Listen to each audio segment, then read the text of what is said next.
காவல்துறை தரப்புல இருந்து சொல்லப்பட்ட ஒரு விஷயம் வந்து இவர் ஹார்ட் அட்டாக்ல இறந்து போயிட்டாரு. போஸ்ட்மார்ட்டம் ரிப்போர்ட் சில விஷயத்தை உறுதி செஞ்சிருக்கு. தட் இஸ் எஸ், இது திட்டமிட்டு அவருக்கு வந்துட்டு கொலை செய்யப்பட்டிருக்காரு. Yes, again it is custodial death தான். அந்த மாற்றுத்திறனாளின்னு சொல்லக்கூடிய இதுலேயே ஒரு ரைட் ஹேண்ட்லேயே ஒரு 6 இன்ஜுரி இருந்ததாக சொல்லப்படுது.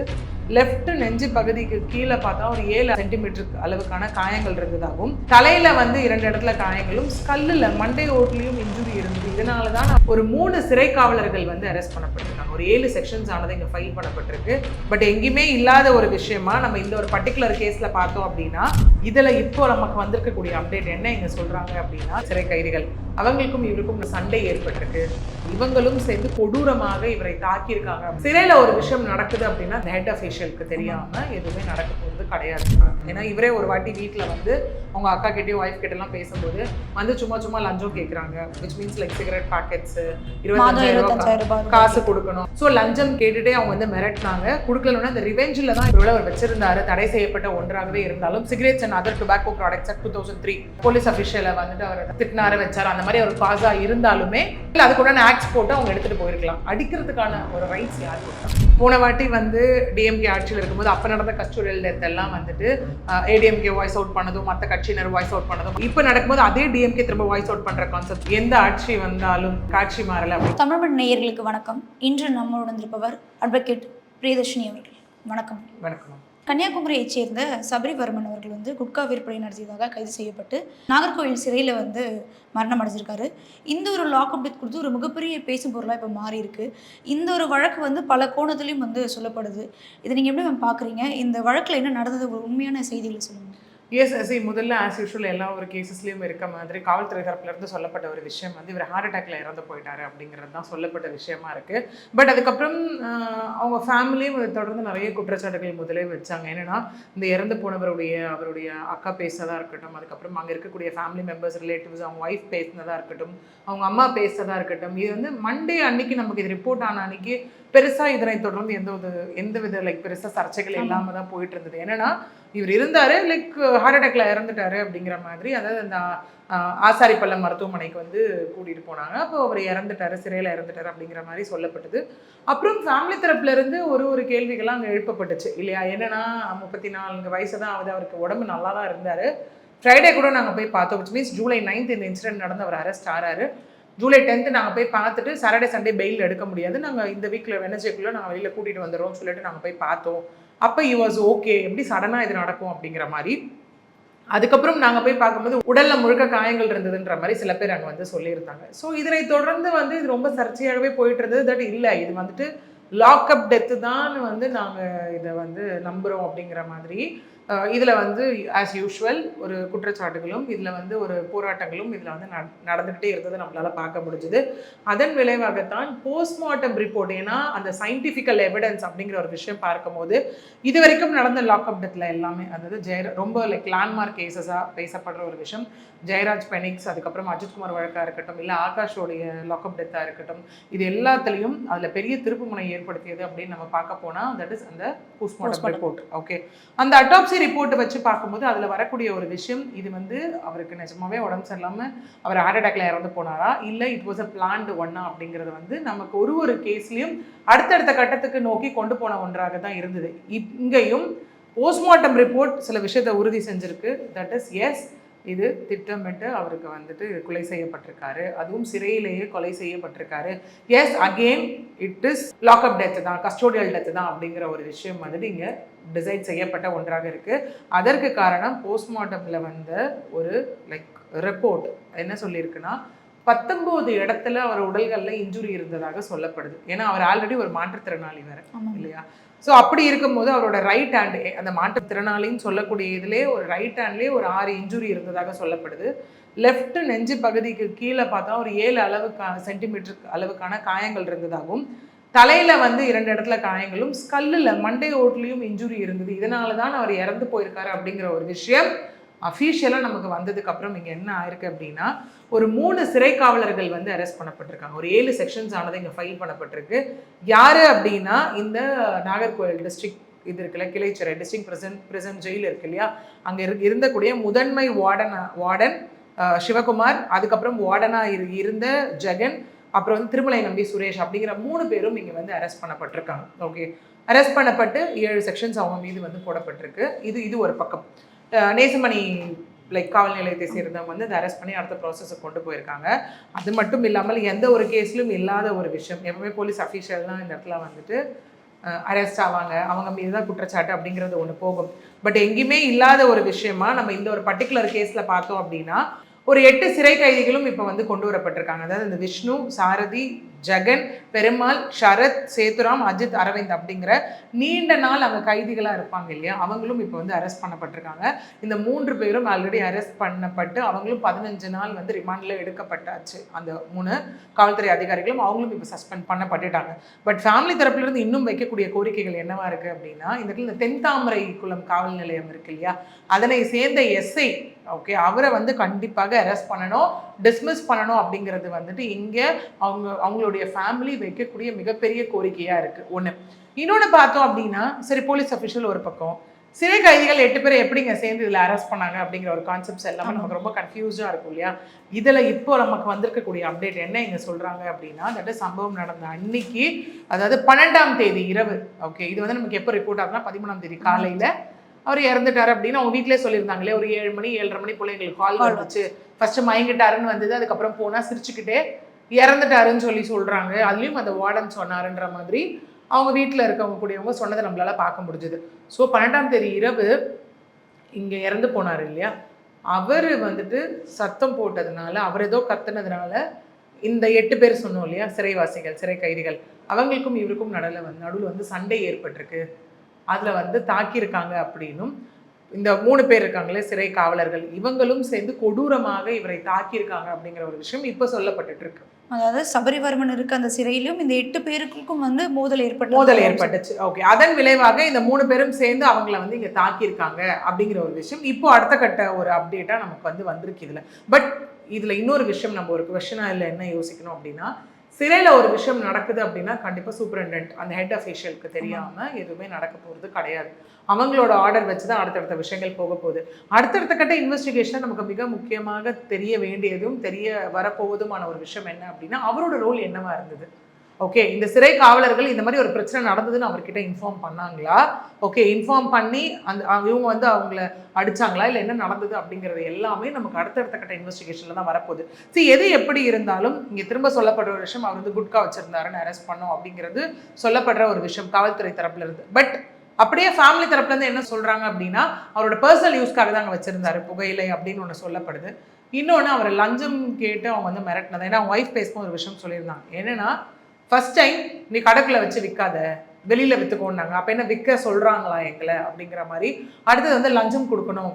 இவங்க திரும்ப என்ன சொல்கிறாங்கன்னா, அவருடைய ஃபோன் மிக முக்கிய எவிடன்ஸாக இருக்கும் இந்த இடத்துல அப்படின்னு சொல்கிறாங்க. ஏன்னா இவரே ஒரு வாட்டி வீட்டில் வந்து அவங்க அக்கா கிட்டேயும் ஒய்ஃப் கிட்டலாம் பேசும்போது வந்து சும்மா லஞ்சம் கேட்குறாங்க, which means like cigarette packets 25,000 ரூபாய் காசு கொடுக்கணும் அப்படிங்கிற மாதிரி லஞ்சம் கேட்குறாங்க. அதை நான் வீடியோ எடுத்து வச்சுருக்கேன், அந்த போலீஸ்கிட்டே போயிட்டு நீங்கள் எங்கிட்ட என்னெல்லாம் கேட்டீங்க நான் வீடியோ எடுத்து வச்சுருக்கேன்னு சொல்லியிருக்கேன், எனக்கு ஏதோ சரியாக படலை அப்படின்னு அவர் சொன்னதாகவும் இங்கே ஒரு ஸ்டேட்மெண்ட்ஸ் இருக்குது இல்லையா. ஸோ லஞ்சம் கேட்டுகிட்டே அவங்க வந்து மிரட்டினாங்க, கொடுக்கலன்னா இந்த ரிவெஞ்சில் தான் இப்படி பண்ணிட்டாங்கன்ற மாதிரியான ஆஸ்பெக்டில் தான் இந்த ஒரு கேஸ் அடுத்த கட்ட நகர்வை நோக்கி போகக்கூடியது நம்மளால் பார்க்க முடியுது. மேம் இப்போது அவர் ஒரு மாற்றுத்திறனாளி அப்படின்றப்போ இந்த வழக்கு வந்து எதை நோக்கி வந்து போகும்?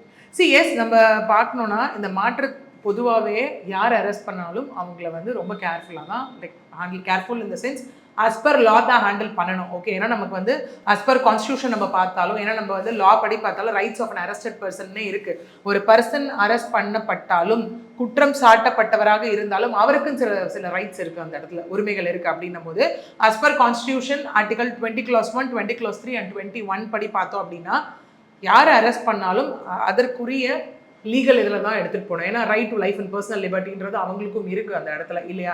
அப்படி இருக்கும்போது அவங்களை அரெஸ்ட் பண்ணாங்கன்னா ப்ராப்பராக மேஜிஸ்ட்ரேட் முன்னாடி ப்ரொடியூஸ் பண்ணி அதுக்கப்புறம் கோர்ட்டில் கொண்டுட்டு போய் வச்சு அதுக்கப்புறம் சார்ஜ் ஷீட், அதுக்கப்புறம் ட்ரையல், அந்த மாதிரி ஒரு ஆஸ்பெக்டில் தான் இங்கே எந்த காவல்துறையினரும் கொண்டு போகணுன்றது தான் இதுக்கு முன்னாடி நடந்த எல்லா கேசஸ்லையும் ஈவன் கஸ்டோடியல் டெத்லையும் திரும்ப அவங்களுக்கு வார்னிங்காக நீதிமன்றம் சார்பாக வைக்கப்பட்ட ஒரு விஷயமாகவே இருக்குது இல்லையா. ஸோ அப்படி இருக்கும்போது இந்த ஒரு பர்டிகுலர் கேஸ்லையும் ஒரு வேலை வச்சுக்கலாமே, அவர் குட்காவே ஒருவேளை அவர் வச்சிருந்தாரு, தடை செய்யப்பட்ட ஒன்றாகவே இருந்தாலும் cigarettes and other tobacco products act 2003 okay அந்த ஆக்டுக்கு அவர் அரெஸ்ட் பண்ணி அடுத்த ப்ராசஸ் இல்லை அடுத்த கிரிமினல் இது அவங்க என்ன அவர் ஏதாவது பண்ணாரு இல்லை வந்து இவங்களை வந்து போலீஸ் அஃபிஷியலை வந்துட்டு அவர் ஏதாவது லைக் திட்டினாரு வச்சாரு அந்த மாதிரி ஒரு காஸா இருந்தாலுமே பிஎன்எஸ் ஆக்டோ இல்லை அதுக்குண்டான ஆக்ட்ஸ் போட்டு அவங்க எடுத்துகிட்டு போயிருக்கலாம். அடிக்கிறதுக்கான ஒரு ரைட்ஸ் யார் கொடுத்தா? ஏன்னா போலீஸ் அஃபிஷியல் அப்படின்னாலே அவங்க ப்ரைம் டியூட்டி யாராக இருந்தாலும் அவங்க அடிக்கக்கூடாது அப்படிங்கிறத கான்செப்ட். ஏன்னா ஒரு குற்றம் சாட்டப்பட்டவர்களை அரெஸ்ட் பண்ணாலும் 15 நாள் கழிச்சு திரும்ப ரிமாண்ட் எக்ஸ்டென்ஷனுக்கு கூட்டிகிட்டு வரணும். ஓகே, ஏன்னா அவங்க அங்கே சேஃபாக தான் இருக்காங்களா அப்படிங்கிற ஒரு கான்செப்ட்ஸ் எல்லாமே யோசிச்சு தான் இது வந்து சொல்லப்பட்டது. அதுலேயும் மாற்றுத்திறனாளி அப்படிங்கிற ஒரு கான்செப்டுக்கு போகும்போது கண்டிப்பாக அந்த இடத்துல அவங்க இன்னும் கேர்ஃபுல்லாக தான் டீல் பண்ணப்பட்டிருக்கணும். ஒன்று. இன்னொன்று என்ன அப்படின்னா, காலையிலேயே வந்து இவர் இறந்துட்டாருன்னு ஒரு இன்ஃபர்மேஷன் வீட்டுக்கு வந்து பாஸ் பண்ணப்படுது. வாட் எவர் உடம்பு சரியில்லை இறந்துட்டார் அப்படிங்கிற ஒரு விஷயம் வந்து பாஸ் பண்ணப்படுது அப்படின்னா, அப்போ மேபி இது இரவு நடந்த சம்பவமா இல்லை விடியற் காலையில் நடந்த சம்பவமானு தெரியல. இந்த மாதிரி ஜெயிலில் இருக்கவங்களுக்கு உடம்பு சரியில்லை அப்படின்னும் போது அவங்க வெளியில் ஒரு ஹாஸ்பிட்டல் வர்றதுக்கு முன்னாடி உள்ளேயே ஒரு டிஸ்பென்சரி இருக்கும். அங்கே இருக்கக்கூடிய டாக்டர்ஸ் பார்க்கணும். அது பார்த்தாங்களா அப்படிங்கிற ஒரு விஷயம் இங்கே இருக்கு இல்லையா? இதெல்லாம் அடுத்தடுத்த கட்ட இன்வெஸ்டிகேஷனில் தான் நமக்கு ஒன்றாக தெரிய வரும். ஸோ இந்த ஒரு லாக்அப் டெத்தில் வந்து இன்னும் பல கேள்விகள் வந்து இருக்கு மேம். கண்டிப்பாக அதாவது இந்த சாத்தான் குளமாக இருக்கட்டும் இல்லை அஜித்குமாருடைய இந்த வழக்காக இருக்கட்டும், இது தொடர்ந்து இப்போ மீண்டும் ஒரு லாக்அப் டெத் அப்படின்றது வந்து ஒரு மிகப்பெரிய ஒரு அதிர்ச்சியை வந்து உள்ளாக்கியிருக்கு. இதற்கு எந்த மாதிரி நடவடிக்கைகள் எடுத்தால் சரியாக இருக்கும் நினைக்கிறேன்? சிஎஸ் நம்ம எந்த ஒரு கிரைம் நடந்தாலும் நம்ம திரும்ப திரும்ப சொல்லக்கூடிய விஷயம் என்னவாக இருக்குது அப்படின்னா, சட்டங்கள் கடுமையாக்கப்படணும், தண்டனைகள் கடுமையாக்கப்படணும்னு தான் சொல்லிட்டு இருக்கோம். இதே ஜெயராஜ் பெனிக்ஸ் வழக்கில் நம்ம பார்த்தோம் அப்படின்னா 2020 நடந்த ஒரு வழக்குக்கு தொடர்ந்து ஒரு 9 பேருக்கு இரட்டை தொகு தண்டனை அப்படிங்கிறது அங்கே கொடுக்கப்பட்டிருக்கு. எந்த விதத்திலையும் இங்கே எதுவுமே சமரசம் காட்டப்படவில்லை. அவங்க ஐயோ போலீஸ் அஃபிஷியல் ஒரு அதிகாரிப்பா அப்படின்லாம் கிடையவே கிடையாது. யார் தவறு செய்தாலும் தவறு தான். ஏன்னா all are equal and equality before law அப்படிங்கிறது தான் லா சொல்லக்கூடிய ஒரு விஷயம் இல்லையா? அப்போ அதை பார்க்கும்போது கண்டிப்பாக எல்லா போலீஸ் அஃபிஷியல்ஸ்க்கும் பேசிக்காகவே அவங்களோட டியூட்டி என்னன்னா லாவை மதிச்சு நடக்கணும் அப்படிங்கிறது அவங்களோட டியூட்டி. ஏன்னா சாத்தான்குளம் வழக்கிலே கேட்கப்பட்ட ஒரு கேள்வி அவர்களை நோக்கி என்ன அப்படின்னா, அபியூஸ் ஆஃப் பவர். உங்ககிட்ட பவர் இருக்குன்றதுக்காக நீங்க என்ன வேணா பண்ணிடுவீங்களா? ஏன்னா அங்கேயும் இதே மாதிரி ஒரு விஷயம் தான் கொண்டு வரப்படுது. என்னன்னா நீதிபதி அவர்களாலும் திரும்ப கடுமையாக வந்து லைக் கேள்விகள் கேட்கப்பட்ட ஒரு விஷயம், கடையை கொஞ்ச நேரம் எக்ஸ்ட்ரா திறந்து வச்சாங்கன்றதுக்காக நீங்க என்ன அடிச்சு கொண்டுடுவீங்களா அப்படிங்கிற மாதிரி. ஏன்னா அங்கேயும் 2 சொல்லப்பட்டது, கடையை திறந்து வைத்ததுன்றது இல்லாம மொபைல் போன்ஸ் அவங்க கேட்டு கொடுக்கலன்றதுனால அப்படின்னு சொல்லப்பட்டுச்சு. அஜித்குமார் வழக்குல இன்னைய வரைக்கும் அந்த நகை என்ன ஆச்சு, அந்த நகை நிஜமாவே திருடு போச்சா, அது வந்து விச் மீன்ஸ் அன்ட்ரேசபிள்ன்ற அளவுக்கு போயிடுச்சு. கம்ப்ளைண்ட் கொடுத்தவங்களே விட்ரா பண்ணிட்டாங்க, அது ஒரு ஸ்டேட்டஸ். அடுத்தது ஆகாஷ் கொலை வழக்குலையும் பார்த்தோம் அப்படின்னா அவர் ஏதோ கள்ளச்சாராயம் வித்தாரு அப்படிங்கிற ஒரு கான்செப்ட்ஸில் தான் அதுவுமே போச்சு. ஓகே, ஸோ இந்த மாதிரி அந்த மெயின் ஒரு விஷயம் எதனை நோக்கி வந்து அந்த ஒரு அரெஸ்ட் பண்ணப்படுறாங்களோ இல்லை எஃப்ஐஆர் ஆனது ரெஜிஸ்டர் பண்ணப்படுதோ அதனை நோக்கி மட்டும்தான் அது ட்ராவல் ஆகி போகணுமே தவிர்த்து அதை விட்டுட்டு மற்றதையெல்லாம் நோக்கி போலீஸ் கான்சென்ட்ரேட் பண்ணுறது அப்படிங்கிறது முற்றிலுமாக தேவையற்ற ஒரு விஷயம். இப்போது சபரிவர்மன் அவருடைய மனைவி வந்து கேட்கும் ஒரு விஷயம் என்னென்னா, அவங்களுக்கு ஒரு அரசு வேலை வேணும் அப்படின்றாங்க. ஏன்னா அவங்க ஃபேமிலி நடத்தும் ஒரு நபர் அவராக இருந்தது. இப்போ அவர் இல்லை அப்படின்றப்போ இதுக்கு அடுத்து வந்து நான் ஃபேமிலியை எப்படி ரன் பண்ணணும் அப்படின்ற ஒரு விஷயம் இருக்குது. அவங்களுடைய மகன் ஒரு குழந்தை வந்து அவங்களுக்கு இருக்குது. அந்த மகனுக்கும் வந்து நிவாரணம் வழங்கப்படும் அப்படின்ற ஒரு விஷயம் சொல்கிறாங்க. இதற்கு எந்த மாதிரியான நிவாரணங்கள் வந்து வழங்கப்படும்? இன்னொன்று விஷயம், இவர் மாற்றுத்திறனாளி அப்படின்றப்போ அதுக்கு ஒரு செட் ஆஃப் பிரிவுகள் வந்து கண்டிப்பாக இருக்கும். அது எந்த மாதிரியான? எஸ், இப்போ இது வரைக்கும் நமக்கு போடப்பட்டிருக்க செக்ஷன்ஸ் பார்த்தோம் அப்படின்னா அந்த ஒரு 7 செக்ஷன்ஸ் போடப்பட்டிருக்கு. அதாவது நமக்கு வந்து பிஎன்எஸ் ஆக்டில் section 191 clause 2, 296 clause B, 115 clause 2, then 118, 103 clause 1, 61 clause 2, section 238 இதெல்லாம் போடப்பட்டிருக்கு. விச் மீன்ஸ் மர்டரு, கெட்ட வார்த்தை பேசுறது இல்லை ஃபோர்ஸ் இல்லை வயலன்ஸை யூஸ் பண்ணி ஒருத்தவங்களை தாக்குறதா இருக்கட்டும், டேஞ்சரஸ் வெப்பன்ஸை யூஸ் பண்ணி ஒருத்தவங்களுக்கு வந்து ஹர்ட் விளைவிக்கிறதா இருக்கட்டும், மர்டர், கிரிமினல் கான்ஸ்பைரசியாக இருக்கட்டும், இல்லை இன்டென்ஷனலாக வந்துட்டு ஒரு எவிடன்ஸை வந்து டிஸ்ட்ராக்ட் பண்ணுற வேலையில் ஈடுபடுறதா இருக்கட்டும், இந்த மாதிரி எல்லாமே வந்து கொடுக்கப்பட்டிருக்கு. இதில் எல்லா ஆக்ட்லேயும் பனிஷ்மெண்ட் ப்ளஸ் ஃபைன் அப்படிங்கிற கான்செப்ட் இருக்குது. Maximum life imprisonment to death penalty அப்படிங்கிற ஒரு கான்செப்ட் இருக்குது. ஒன்று, கண்டிப்பாக இதன் விளைவாக இந்த ஆக்டில் வந்து இது ப்ரூவ் ஆகிற பட்சத்தில் யாரெல்லாம் குற்றவாளிகளோ அங்கேருந்து ஒரு காம்பன்சேஷன் அமௌண்ட் பாதிக்கப்பட்டவர்களுக்கு போக தான் போகுது. எப்படி ஜெயராஜ் பெனிக்ஸ் வழக்கில் நம்ம பார்த்தோமோ அதே மாதிரியான ஒரு விஷயம் தான். இன்னொன்றும் அவங்க குடும்பத்தார் தரப்புல இருந்து கேட்கக்கூடிய ஒரு விஷயம் என்ன அப்படின்னா, மனைவி வந்து நல்லா படிச்சிருக்காங்க, she is a degree holder, BSc படிச்சிருக்காங்க, அவங்களுக்கு வந்து பர்மனெண்ட் ஜாப் ஒன்று கொடுக்கணும்னு சொல்லி. ஏன்னா இங்கே வந்து அகெயின் பேச்சுவார்த்தை நடந்துகிட்டே இருந்தாலும் அவங்களுடைய கோரிக்கை இப்போ என்னவாக இருக்குது அப்படின்னா அந்த எஸ்ஐ அரெஸ்ட் பண்ணணும் அப்படிங்கிறது தான் அவங்களுடைய கோரிக்கையாக இருக்குது. ரெண்டாவது பெரிய அவங்களுடைய கோரிக்கை என்னவா இருக்குது அப்படின்னா, வருவாய் கோட்டாட்சியர் அங்கே போய் இல்லைங்க நான் ஜாப் கொடுக்குறேன் இப்போதைக்கு டெம்பரவரி அப்படின்னாலும் அவங்க அதை அக்செப்ட் பண்ண ரெடியாக இல்லை. எங்களுக்கு பர்மனெண்ட்டான ஒரு ஜாப் வேணும் அப்படிங்கிறது அவங்க திரும்ப சொல்லக்கூடிய ஒரு விஷயமாகவே இருக்குது.